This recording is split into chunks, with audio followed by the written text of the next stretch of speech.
Students, चलिए आज हम आपका एक नया चैप्टर स्टार्ट करते हैं।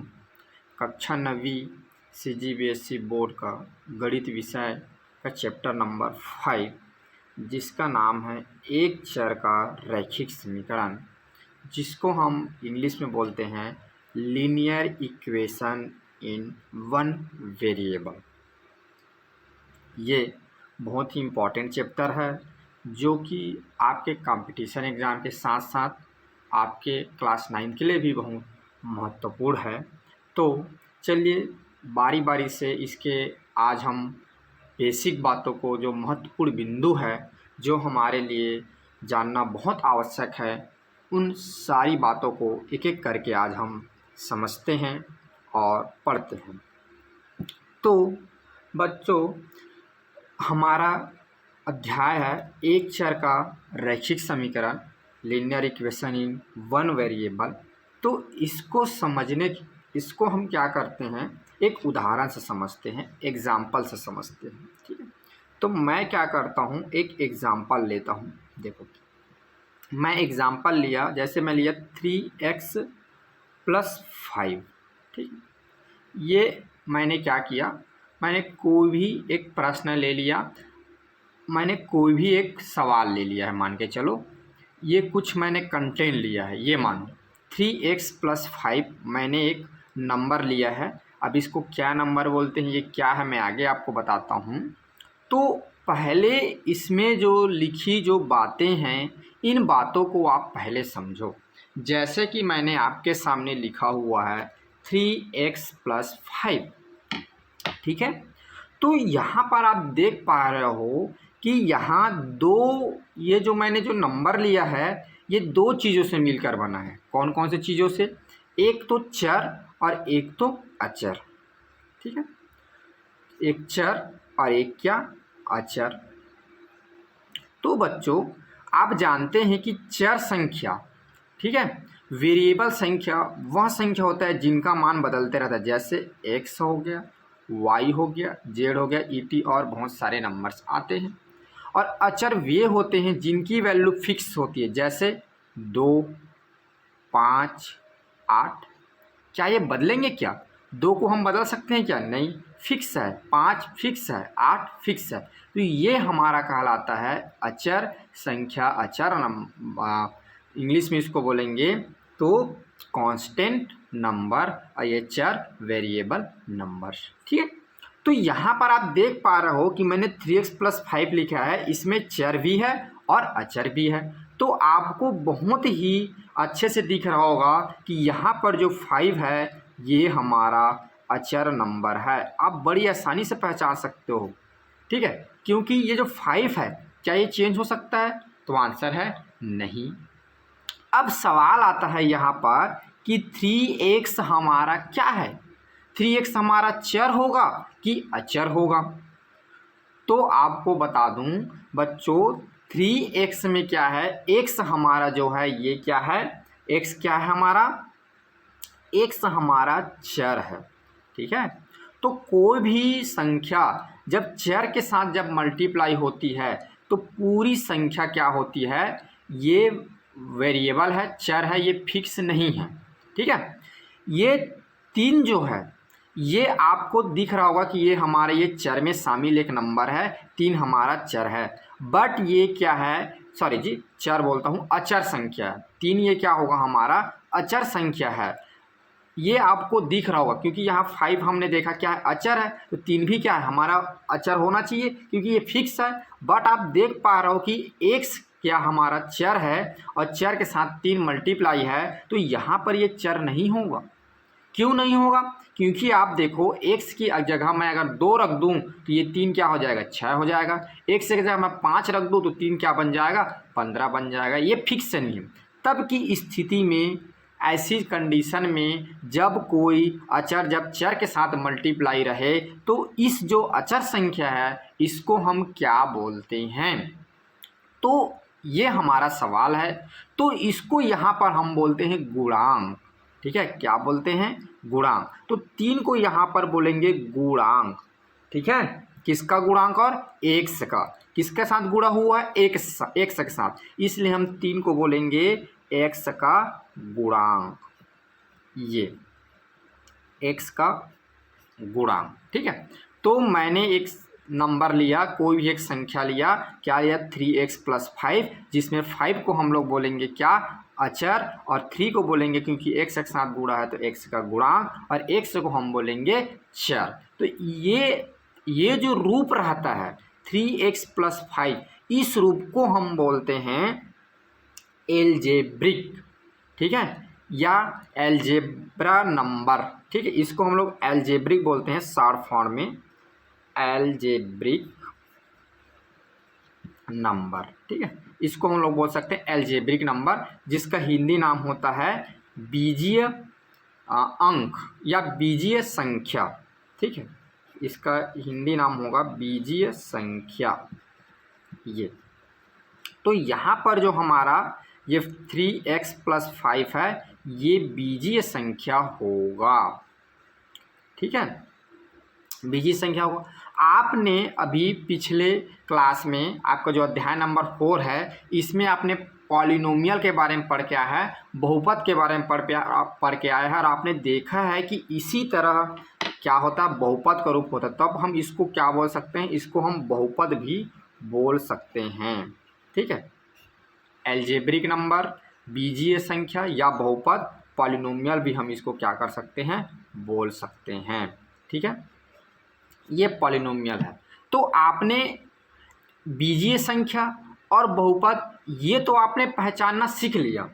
अब मैं आपको यहीं पर थोड़ा सा आपको मैं समीकरण के बारे में बताता हूँ, क्योंकि आपका जो चैप्टर है जो आप पढ़ रहे हैं, इसमें समीकरण वर्ड का यूज हुआ है। जैसे एक चर का रैखिक समीकरण, तो मैंने आपको बीजीय संख्या, बहुपद बता दिया। अब इसके बाद मैं थोड़ा सा बताता हूँ समीकरण।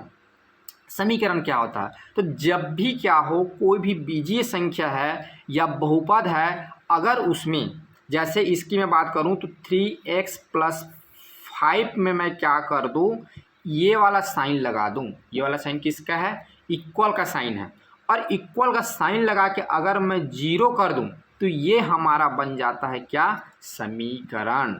इसका कहने का मतलब कि कोई भी बीजीय संख्या या कोई भी बहुपद होगा, अगर उसमें हम इक्वल का साइन लगा के, बराबर का चिन्ह लगा के अगर हम 0 लिख दें तो वह हमारा क्या हो जाता है, समीकरण बन जाता है। इसी तरह चलिए मैं एक और बहुपद लेता हूँ। जैसे मैं ले लिया 5x + 6, ये अभी बहुपद है या एक बीजीय संख्या है। जब इसमें हम बराबर का चिन्ह लगा के जब 0 लिख देंगे तब ये हमारा बन जाएगा क्या, समीकरण।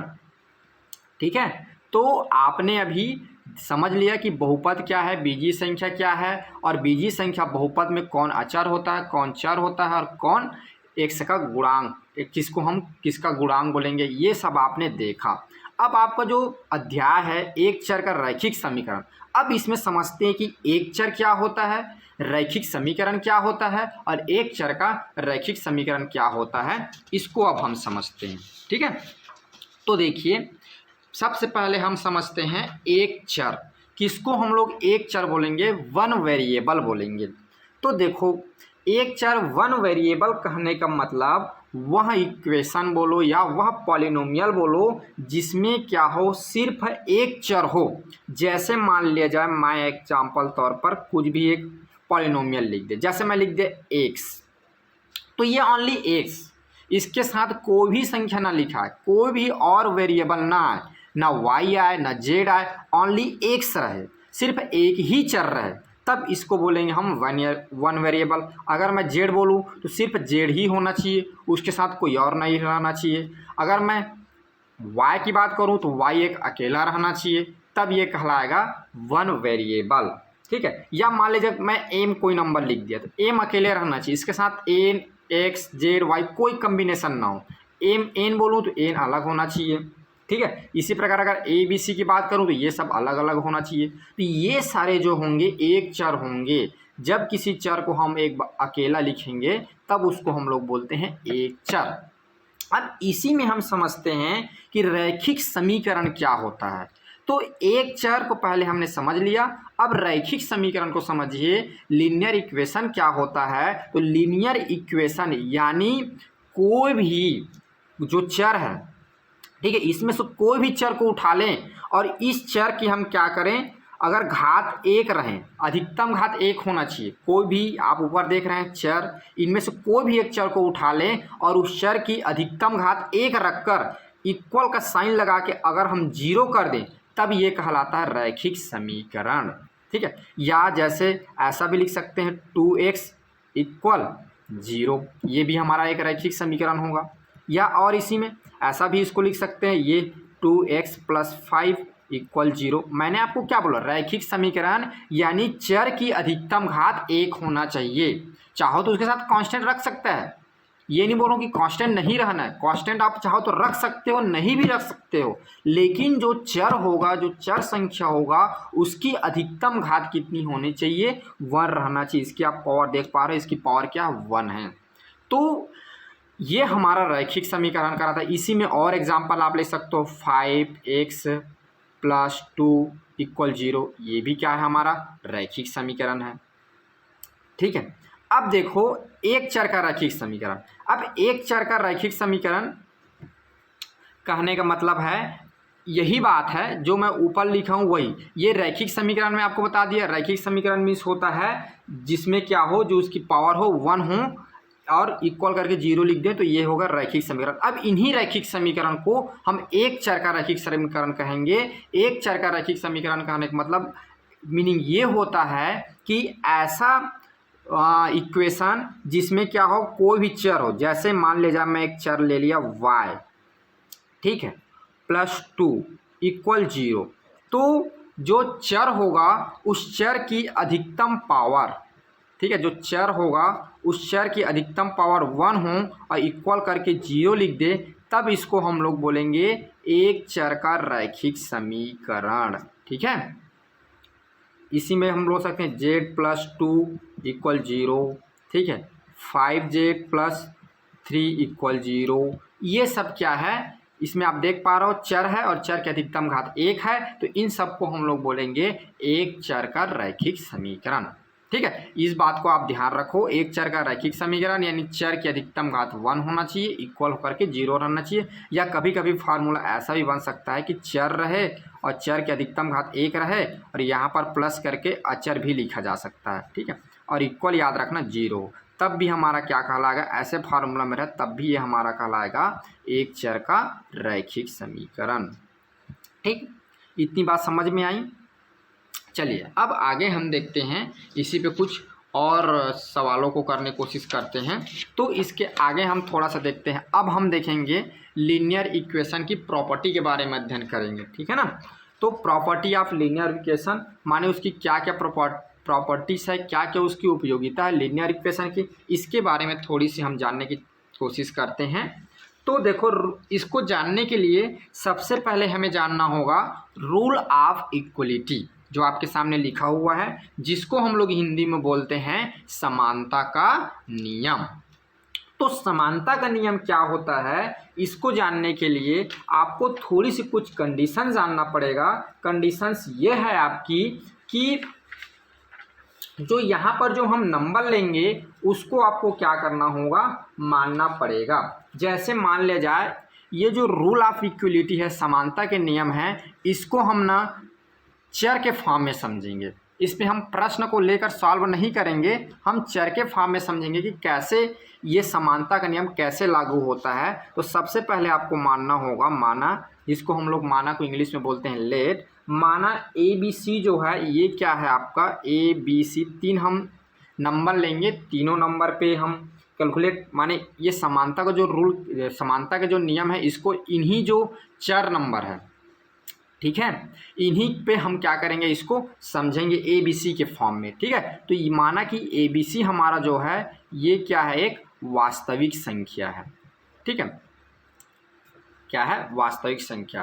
अब बारी बारी से हम क्या करते हैं, समानता के नियम को समझते हैं। तो सबसे पहले हम समझेंगे समानता के नियम में हमारा पहला नियम आता है योग का नियम। ठीक है, पहला नियम होता है समानता के नियम में योग का नियम। तो जैसे मान लेते हैं, माना कि हमने क्या किया, दो हमारी कोई भी हमने नंबर लिया, कोई भी वास्तविक संख्या लो, मैं ए लिया और ये बी लिया, ठीक है। दो मैंने क्या किया, यहाँ पर देखो ए बी सी को हमने माना है क्या है, ये वास्तविक संख्या है, ठीक है। फिर मैं पुनः मानता हूँ, सबसे पहले हम योग के लिए देख रहे हैं, योग का समानता नियम। तो मैं क्या करता हूँ, ए और बी को माना कि ये दोनों ऐसी वास्तविक संख्या है जो दोनों आपस में क्या है, इक्वल है, ठीक है जी, दोनों आपस में क्या है, इक्वल है। तब समानता का नियम ये कहता है कि यदि ये जो ए और बी अगर दोनों इक्वल है तो इसमें कोई बराबर संख्या, ठीक है, इसमें कोई बराबर संख्या को यदि जोड़ दिया जाए तब इसके मानों में कोई परिवर्तन नहीं होता। दोनों साइड इक्वल नंबर को जोड़ दिया जाए तो मैं एक इक्वल नंबर क्या लेता हूँ, सी। तो अगर मैं दोनों साइड क्या कर दूँ, सी को अगर जोड़ दूँ, सी यहाँ पर क्या है, सी एक नंबर है, तो उसी नंबर को अगर मैं दोनों साइड जोड़ दूँ तब इसके मान में कोई परिवर्तन नहीं होता, दोनों इक्वल ही आएगा। यह योग का नियम कहलाता है। पुनः समझने की कोशिश करते हैं। ए और बी कोई संख्या है, यदि ए और बी में कोई बराबर संख्या को दोनों पक्ष में जोड़ दिया जाए तो इसके मानों में कोई परिवर्तन नहीं होता। यह योग का समानता नियम कहलाता है, योग के लिए, ठीक है जी। इसी में दूसरा देखते हैं, दूसरा घटाव के लिए देखते हैं, ठीक है। माना घटाव के लिए फिर पुनः मानेंगे, ए इक्वल है किसका, बी का। तो अगर हम क्या कर दे, ए बी में दोनों पक्ष में किसी बराबर संख्या को अगर घटा दे तब भी इसके मान में कोई परिवर्तन नहीं आता। इसे हम घटाव का समानता नियम कहेंगे, ठीक है। देखो इसको पुनः समझते हैं कि ए और बी कोई संख्या है, अगर ये दोनों आपस में बराबर है तो कोई तीसरी संख्या, ठीक है, जो बराबर तीसरी संख्या को अगर दोनों पक्षों में घटा दिया जाए तब इसके मानों में कोई परिवर्तन नहीं होगा, ठीक है। इसको उदाहरण से समझो, आप थोड़ी सी मेरी बातों को देखो।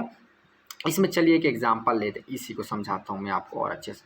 मान लिया जाए मैं बोल दिया 6 इक्वल है 6 का, तो अगर दोनों पक्ष में क्या कर दो, -1 भाई इक्वल बराबर जो नंबर है दोनों पक्ष में उसी नंबर को माइनस करना है, जैसे हमने सी का माइनस किया, ठीक है। तो यहाँ पर आप देख पा रहे क्या आएगा, 5 = 5 आया ना, इक्वल, यहाँ भी इक्वल था, यहाँ भी इक्वल आया। तो ये है समानता का नियम घटाव के लिए, ठीक है। अब इसी में हम आगे देखते हैं, थर्ड समझते हैं। थर्ड है गुणा के लिए, गुणा बोलता हूँ, हाँ गुणा के लिए, ठीक है। थर्ड किसके लिए, गुणा के लिए। पहले हमने देखा, यहाँ पर लिख देता हूँ आपको अच्छे समझ में आएगा। ये योग के लिए है, ठीक है, ये घटाव के लिए है, और आगे हम देखते हैं गुणा के लिए, ठीक है। और इसी में आगे हम देखेंगे भाग के लिए, ठीक है, ये आगे देखेंगे। तो पहले हम समझते हैं गुणा के लिए। तो गुणा के लिए आप देखो कि माना, फिर इसमें माना पड़ेगा कि माना ए इक्वल है बी, कोई संख्या है, कोई वास्तविक संख्या है, ए इक्वल है बी का। तो इसमें दोनों पक्ष में यदि कोई बराबर संख्या का कोई भी एक संख्या का अगर दोनों पक्ष में इंटू किया जाए तो क्या होगा, गुणा किया जाए तो इसके मान में कोई परिवर्तन नहीं होगा, ठीक है। मैंने क्या बोला, ए और बी कोई संख्या है, तो यदि इन दोनों पक्षों में कोई भी एक संख्या का, एक ही संख्या का ना, अलग अलग नहीं करना है, जिस संख्या का इधर गुणा किया उस संख्या उधर गुणा करेंगे तो इसके मान में कोई परिवर्तन नहीं होगा। इसको उदाहरण से हम समझते हैं। जैसे मान लिया जाए, मैं बोला कि 4 इक्वल है 4 का। अब मान लिया जाए मैं 4 के दोनों पक्ष में 2 का मल्टीप्लाई कर देता हूँ, ये तो क्या आ जाएगा, ये आ जाएगा 8 = 8, तो इक्वल हुआ ना। तो ये है गुणा का समानता का नियम। अब भाग के लिए हम देखते हैं, तो भाग के लिए भी इसी तरह होगा। माना ए और बी कोई संख्या है जो कि क्या है, दोनों आपस में इक्वल है, तो ए इक्वल बी, अगर इनके दोनों पक्ष में कोई बराबर संख्या का अगर भाग दे दें, जैसे a/c, और इधर भी क्या कर दें, हम c का भी भाग दे दें, तो भी क्या होगा, इसके मान में कोई परिवर्तन नहीं होगा, इक्वल होगा। इसको भी हम एक एग्जांपल समझ लेते हैं। मान ले जा, मैं लिया 10 इक्वल है 10 का, और मैं क्या कर दिया, दोनों पक्षों में 2 का डिवाइड कर दिया, ये तो कितना आ जाएगा, 5 इक्वल है 5 का, ठीक है। तो समानता का नियम ये कहता है, इसको हम एक बार में समझ लेंगे।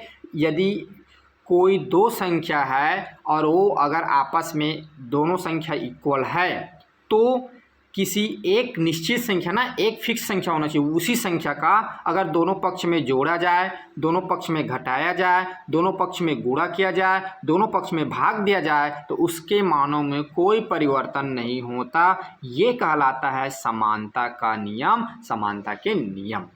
आया बात समझ में? ठीक है। अब देखिए, अब हमने तो सीख लिया समानता का नियम। अब इसका मैं आपको प्रॉपर्टी बताता हूँ, इसका यूज बताते हैं कि समानता का नियम का यूज करके कैसे हम समीकरणों को सॉल्व करते हैं और समीकरणों को सॉल्व करके मान निकालते हैं। ठीक है, तो अब हम सीखेंगे समानता का नियम का यूज, कि कैसे हम समानता का नियम का यूज करते हैं, उपयोग करते हैं और कैसे समीकरण को हल करके जो अचर जो पद होता है, सॉरी जी अचर बोलता हूँ, चर जो पद होता है उस चर पद की हम कैसे वैल्यू निकालते हैं। तो देखो आपके सामने एक प्रश्न लिखा हुआ है, समीकरण 3x + 5 = 14 को हल कीजिए। तो इसको हमें हल करना है। देखो, तो ये हमारा समीकरण है 3x + 5 = 14। इसको हमें सॉल्व करना है समानता के नियम से। ठीक है, किसके नियम से?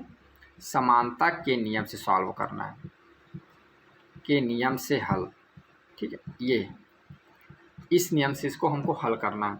तो देखो यहाँ पर समानता का नियम, सबसे पहले हमें क्या करना होगा, कैसे हम इसको सॉल्व करेंगे।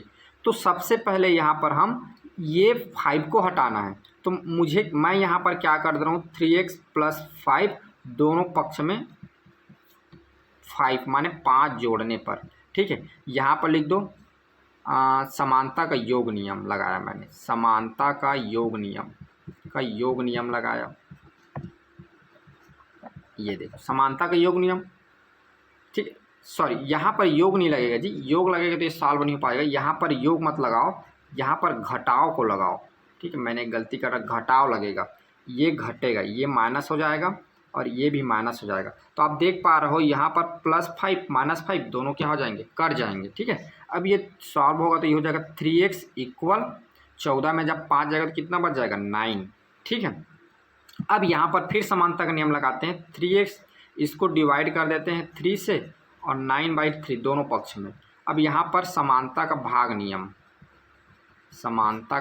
नियम लगाते हैं। ठीक है, भाग नियम।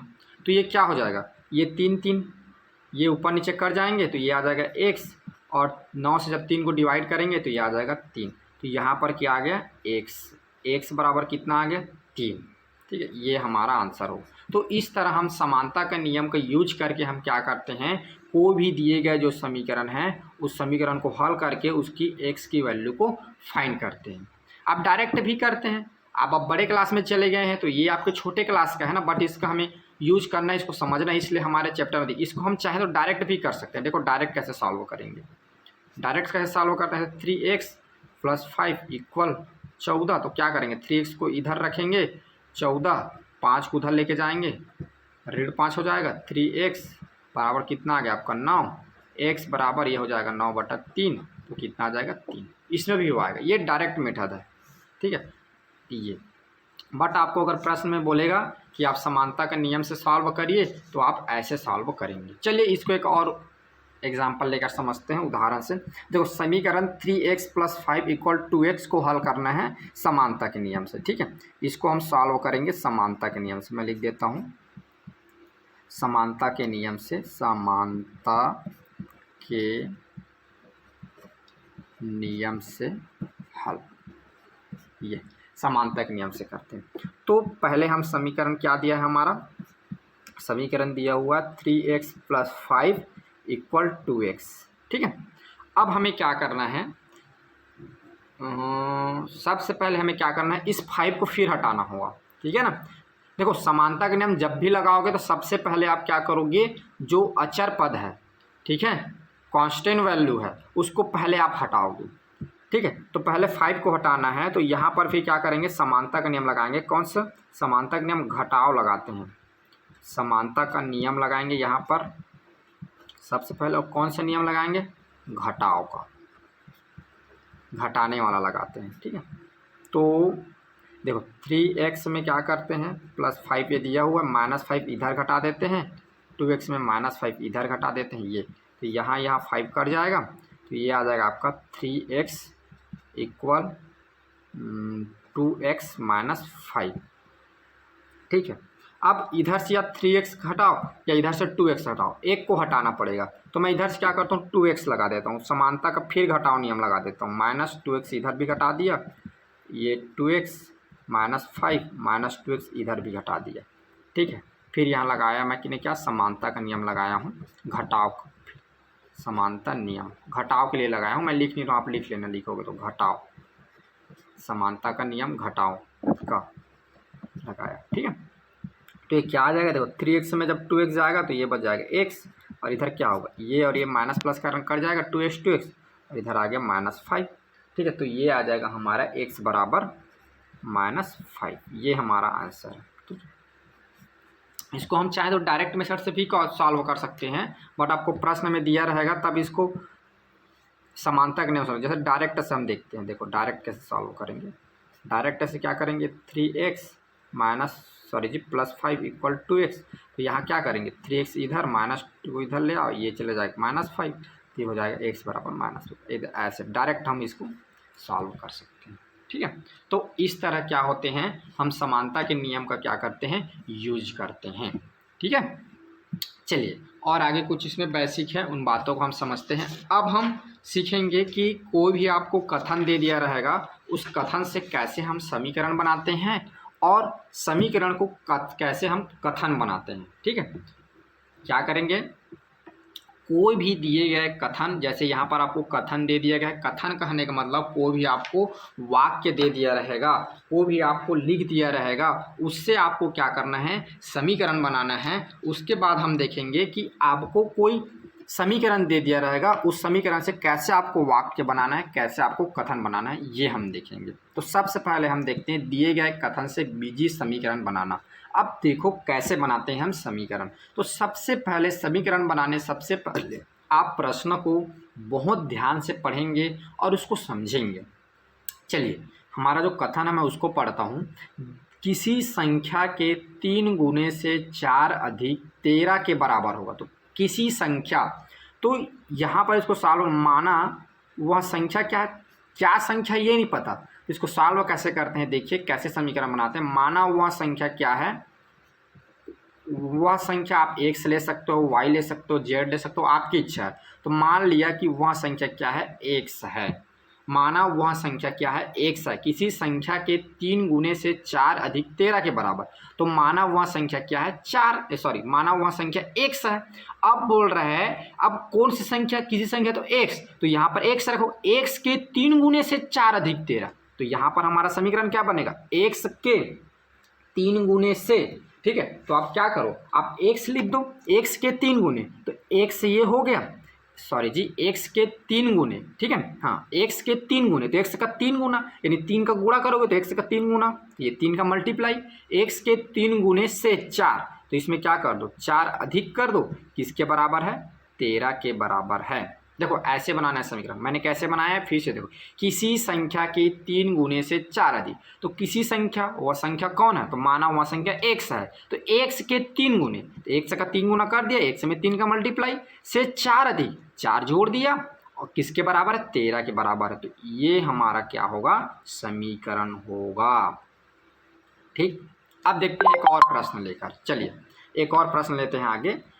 प्रश्न है, एक लड़के की वर्तमान आयु, उसकी उम्र बोल रहा है, आयु मतलब उम्र, उसके 4 वर्ष पूर्व की आयु की दुगनी थी। देखो इसको कैसे सॉल्व करेंगे, इसको कैसे हम समीकरण बनाएंगे। तो ठीक है, माना लड़के की वर्तमान आयु नहीं दिया है ना, वर्तमान आयु तो मानना पड़ेगा, माना पहले, माना लड़के की वर्तमान आयु, वर्तमान आयु कितनी मान लो, आपकी इच्छा है, एक्स वाई जेड जो भी आप मानना चाहो। तो मैं क्या करता हूँ, लड़के की वर्तमान आयु को मैं मान लेता हूँ, चलिए एक्स मान लेता हूँ मैं। ठीक है, वो आपकी इच्छा कि आप क्या मानोगे। तो माना लड़के की वर्तमान आयु एक्स है।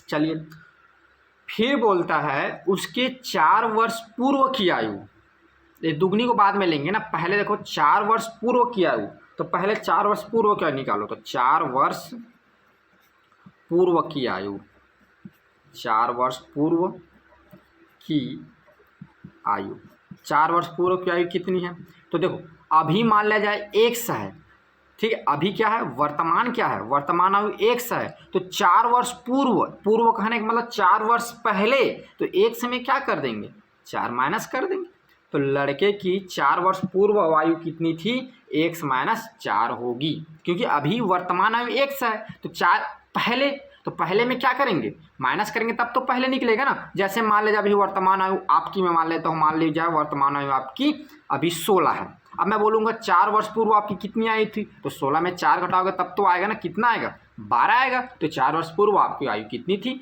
12 थी, अभी आपकी आयु कितनी है, 16 है, ठीक है। तो इस तरह क्या होगी, अभी उसकी आयु 100 है, तो 4 वर्ष पूर्व उसकी आयु हो जाएगी 1 - 4।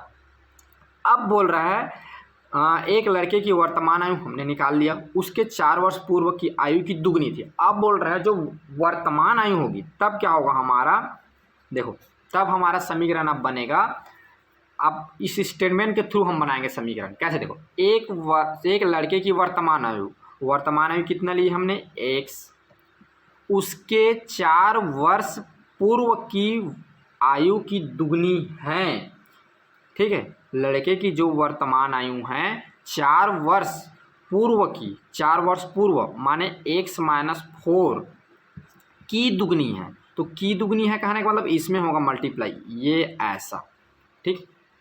जो लड़के की जो वर्तमान आयु है 4 वर्ष पूर्व की आयु की दुगनी, तो 4 वर्ष पूर्व कितनी थी, x - 4, इसका दुगना कर दिया जाएगा तो उतनी ही उसकी क्या है, वर्तमान आयु है। यानी अभी लड़के की वर्तमान आयु कितनी है, 2x - 4, यानी उसके 4 वर्ष पहले की आयु में अगर दोगुना कर दिया जाए तो अभी उसकी आयु आएगा। यानी ये हमारा समीकरण बन जाएगा x = 2x - 4, ये हमारा समीकरण होगा, ठीक है। तो इस तरह आप प्रश्नों को ध्यान से पढ़ेंगे और किसमें की बोल रहा है, किसमें का बोल रहा है, किसमें से बोल रहा है, इसको ध्यान रखते हुए आप क्या करेंगे, समीकरण बनाएंगे, ठीक है। ये था कि कथन से हम कैसे समीकरण बनाते हैं, ये मैंने आपको बताया। अब हम चलते हैं कि आपको कोई समीकरण दे दिया रहे, उस समीकरण से आपको कैसे कथन बनाना है, ठीक है। दिए गए बीजीय समीकरण से कथन बनाना, ठीक है। तो कथन बनाने के लिए जिस तरह हमने कथन से समीकरण बनाया उसी तरह समीकरण से हम कथन बना सकते हैं। आपको प्रश्न को ध्यान से समझना है और उसको लिखना है। जैसे देखो 5x - 2 = 10, 5x - 2 = 10। अब इसमें समझना है कि x को कुछ मानना पड़ेगा, मान ले जाए कोई संख्या मानो या कुछ भी मानो, ठीक है। तो मैं क्या करता हूँ, माना कोई संख्या x है, पहले ये मन में भी इसको मान सकते हो और लिखना चाहो तो लिख सकते हो, माना कोई संख्या x है, ठीक है।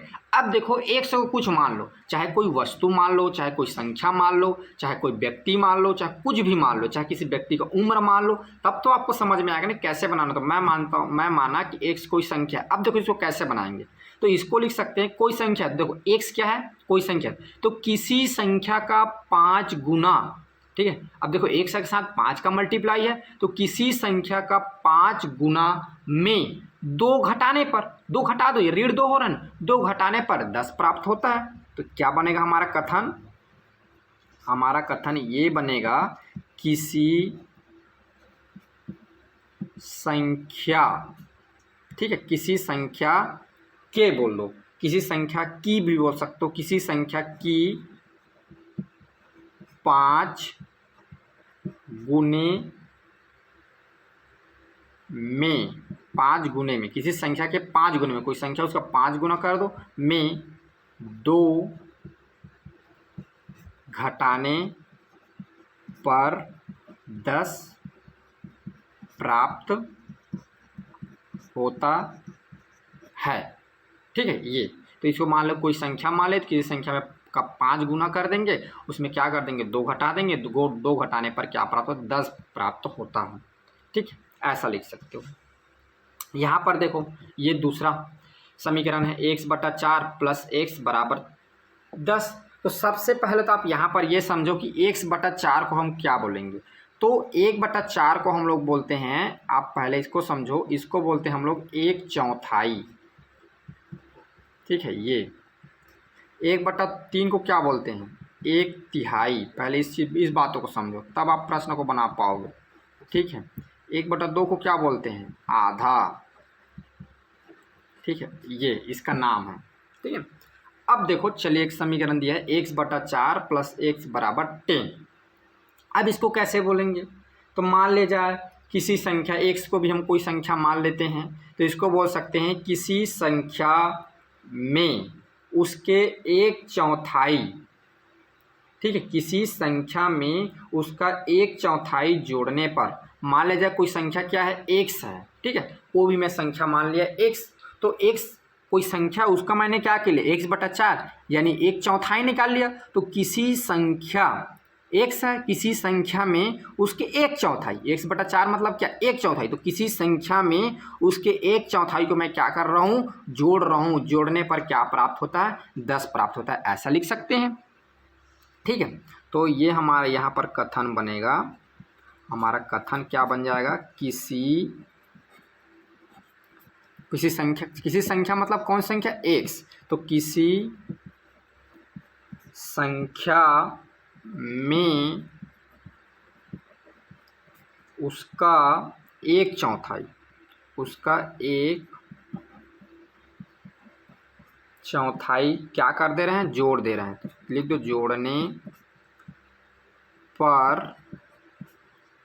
जोड़ने पर जो योगफल आएगा, किसी संख्या में उसका 1/4 जोड़ने पर योगफल 10 प्राप्त होता है, या ऐसा भी बोल सकते हो जोड़, डायरेक्ट जो योगफल को 60 में यहाँ पर हम बोल सकते हैं जोड़ 10 होता है या प्राप्त होता है, ऐसा।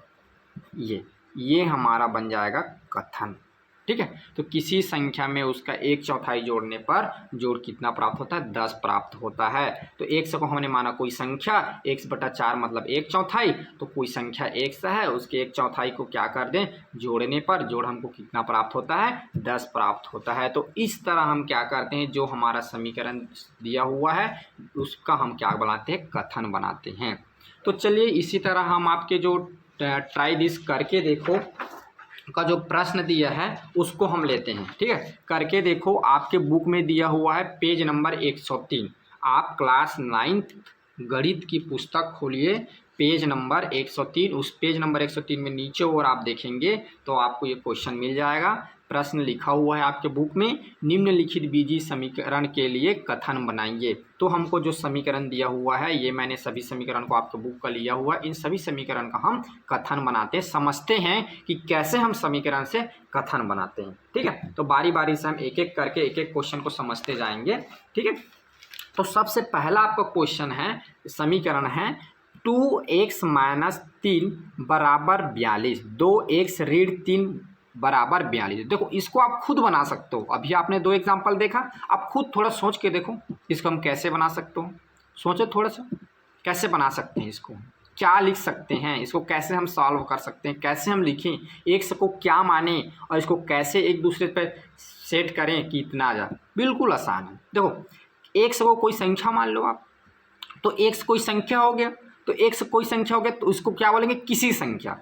किसी संख्या हो गया, किसी संख्या का 2 गुना, पहले क्या कर देंगे, 2 गुना, जब 2 का गुणा हुआ है तो किसी संख्या का 2 गुना में 3 घटाने पर कितना प्राप्त होता है, 42 प्राप्त होता है या 42 प्राप्त होता है। लिख सकते हो आप, लिख सकते हो ना सब। तो लिखो इसको, चलिए लिखते हैं कथन, किसी संख्या में, किसी संख्या में नहीं, किसी संख्या का होगा या के लिखो, किसी संख्या का या के लिख दो, के 2 गुने माने 2 का गुणा, कोई संख्या x है उसका हमने 2 कर दिया, 2 गुना, तो किसी संख्या के 2 गुने में, ठीक है, 3 क्या कर रहे हैं, 3 को क्या कर रहे हैं जी, 3 को क्या कर रहे हैं यहाँ पर देखो, 3 घटाने पर, तो घटा रहे हैं, तो घटाने पर 42 प्राप्त होता है। ये ऐसा, ये हमारा बनेगा कथन इसके लिए 2x - 3 42 42 को लिख सकते हैं किसी संख्या के दुगुने में 3 घटाने पर 42 प्राप्त होता है। अब देखो दूसरा 12x - 3 = 105। ये बिल्कुल आसान है, इसी जैसा आप इसको भी लिख सकते हो किसी संख्या का 12 गुना या किसी संख्या का 12 गुना में 3 घटाने पर 105 प्राप्त होता है। लिख दीजिए आप किसी संख्या के या किसी संख्या को लिखो 12 गुना करके, ऐसा भी लिख सकते हो किसी संख्या को 12 गुना करके उसमें 3 घटाने पर 105 प्राप्त होता है या 105 संख्या प्राप्त होता है, ऐसा भी लिख सकते हो। आपकी इच्छा आप किस तरह उसको लिखोगे। देखो ये थोड़ा सा हटके है, लेकिन हटके है उसके साथ साथ वो जितना आपको कठिन लग रहा है उतना ही ये सरल है। बस आपको समझना है कि इसको हम कैसे बोल सकते हैं, कैसे हम कर सकते हैं। देखो यहाँ पर पहले एक्स को समझो। एक्स को मान लो कोई संख्या, तो ऐसा बोल दो कि किसी संख्या में उससे 4 अंक बड़ी संख्या से, देखो x + 4 तो कोई संख्या दिया है x, तो किसी संख्या में किसी संख्या x हो गया, ठीक है। किसी संख्या में x किसी संख्या का 4 अधिक, ठीक, किसी संख्या का 4 अधिक को उसी संख्या से उस संख्या से भाग देने पर 28 प्राप्त होता है। या ऐसा भी बोल सकते हो किसी संख्या में उससे 4 अंक बड़ी संख्या को, कोई संख्या x है तो किसी संख्या में उससे 4 अंक बड़ी संख्या को भाग देने पर 28 प्राप्त होता है, क्योंकि ये 4 अधिक है, ऊपर x है नीचे x + 4 है, तो x कोई संख्या है तो x में हमने क्या कर दिया 4 जोड़ दिया, यानी 4 अधिक हो गया, तो कितना प्राप्त होगा 28 प्राप्त होगा। तो इसको ऐसा लिख सकते हो किसी संख्या में उससे 4 अंक बड़ी, ठीक है, 4 अंक बड़ी संख्या को, 4 अंक बड़ी संख्या को भाग देने पर, क्या कर रहे हैं भाग दे रहे हैं, भाग देने पर 28 प्राप्त होता है। ठीक, इसको ऐसा लिख सकते हो कि कोई संख्या है कि उसमें क्या कर रहे हैं 4 बड़ी संख्या, 4 बड़ी माने उस संख्या 4 अंक बड़ी माने 4 एक, ये देखो जोड़ रहे हैं 4, तो 4 बड़ी को भाग देंगे माने बड़ा करके 4 अधिक करके भाग देंगे, तो भाग देने पर कितना प्राप्त होता है 28 प्राप्त होता है। इसको ऐसा इसका कथन लिखेंगे। ठीक, चलिए एक और प्रश्न दिया हुआ है x + 6 = 28, यानी किसी संख्या का 6 अधिक 28 होता है, ऐसा बोल सकते हो। किसी संख्या में 6 जोड़ने पर 28 प्राप्त होता है, ऐसा भी बोल सकते हो। ये बिल्कुल आसान है, चलो लिखिए इसको, किसी संख्या में 6 जोड़ने पर 28 प्राप्त होता है, ये इसका कथन होगा। ये भी बिल्कुल आसान है। 3x + 5 = 15, तो आप बोल सकते हो किसी संख्या के 3 गुने में 3 जोड़ने पर 15 प्राप्त होता है।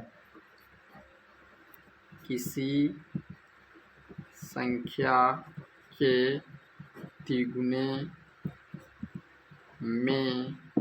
में 3 जोड़ने पर संख्या 15